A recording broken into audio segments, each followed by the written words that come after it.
எனக்காகவே அவங்க ப்ரேயர் பண்ணாங்க. அதுக்கப்புறம் 3வது நாள் வந்து சகோதரி நீங்க வாங்க எங்க சபைக்குன்னு கூப்பிட்டாங்க.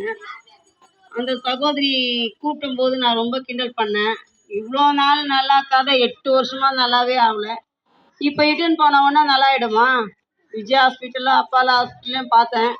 அங்கேயே சுகம் மாத்திரை சாப்பிட்டு அது சாப்பிட்டு நான் சாப்பிடவே இல்லை. அங்கேருந்து வந்தேன். இந்த சபைக்கு இட்டுன்னு போனாங்க. 1/2 டம்ளர் தண்ணியும் இவர் தான் ஐயானாங்க.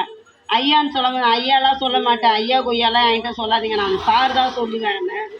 மறுபடியும் வந்து அவங்க தான் அம்மானதும் அவங்க ரொம்ப சின்ன வயசாக இருந்தாங்க. அவங்கள நான் அம்மாலாம் கூட மாட்டேன், மேடம் தான் சொல்லுவேன் அப்படின்னு சொன்னேன். நீ எதையாச்சும் சொல்லிக்கோன்னு சொல்லிட்டு 1/2 டம்ளர் தண்ணியும் 3 ட்ராப் எண்ணெய் விட்டு இயேசுவின் ரத்தம் ஜெயம் சொன்னாங்க.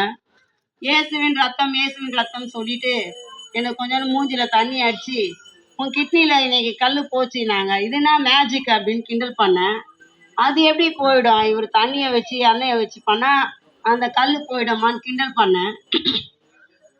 அன்னைக்கு ராத்திரி பயங்கரமான வலி. எங்கள் வீட்டுக்காரர் என்ன சொன்னார், ஏமா நீ ஆற்றுல ஒரு கால் சேத்துல ஒரு காலை வச்சுட்ட, அதனால தான் உனக்கு வந்து ரொம்ப வலிக்குதுனாரு. நான் சாகணும்னு இருக்குது, எங்கே போய் செத்தா நான் ஒரு 8 போயிட்டு வந்துடுறேன் தான் போயிட்டு வந்தேன், வாயை மூடுன்னு சொன்னேன்.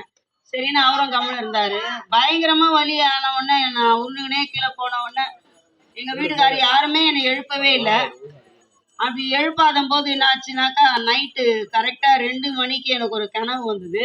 அந்த கனவுல வந்து பார்த்தீங்கன்னா, இன்னைக்கு ஐயான்னு சொல்கிறேன், அன்னைக்கு நான் ரொம்ப கிண்டல் பண்ணிட்டேன் அவரை. பார்த்தீங்கன்னா ஐயா வந்து கேட்குறேன், ஏம்மா ஜெயந்தி உன் கிட்னியில் கல் இருக்கா அப்படின்னு கேட்டார். அங்கே வந்தனே அங்கேயே போயிடுச்சுன்னு சொன்னேன். ஆனால் எங்கே வந்தேன் எங்கே போனேன்றதை நான் சொல்லவே இல்லை. பின்னாடி வந்து அம்மா உட்காந்துன்னு இருந்தாங்க. இன்னைக்கு அம்மான்ற அன்னைக்கு அவங்கள மேடம் தான் சொன்னேன். ஆனால் அம்மா பாருங்க, ஆதிலட்சுமி டாக்டராண்ட போனீங்க, அங்கே போய் இப்போ செக் பண்ணி எனக்கு ரிசல்ட் எடுத்துன்னு வந்தால் தான் நான் நம்புவேன்னு சொன்னாங்க. நான் எப்போ சொன்னேன் இவங்கக்கிட்ட ஆதிலட்சுமியாண்ட நான் போனேன்னு? அவங்களுக்கு நான் சொல்லவே இல்லையே, ஒரு நாளும் நான் பேசவே இல்லையே. நான் போனதே இன்னைக்கு தானே, எப்படி அவங்களுக்கு தெரியும் நான் ஆதிலட்சுமி டாக்டராண்ட? ஒரே எனக்கு குழப்பமாக இருந்தது.